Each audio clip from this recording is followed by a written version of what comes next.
বন্ধুরা সকালটা দেখো, আজকে এইমাত্র আমরা দীঘায় পৌঁছালাম।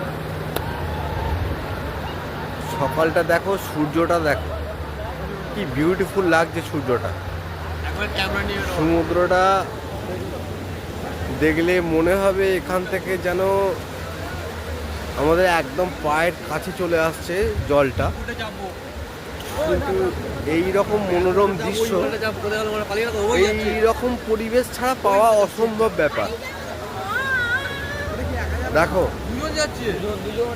লোকের শেষ নেই, লোক তো গাদা লোক। দেখো লোকের পরিবেশ দেখো দাদা, অপূর্ব সুন্দর মনোরম দৃশ্য, দারুণ দারুণ অপূর্ব। দেখো দেখো, দেখতে পারবি না, অনেক দূর যাবে ওরা।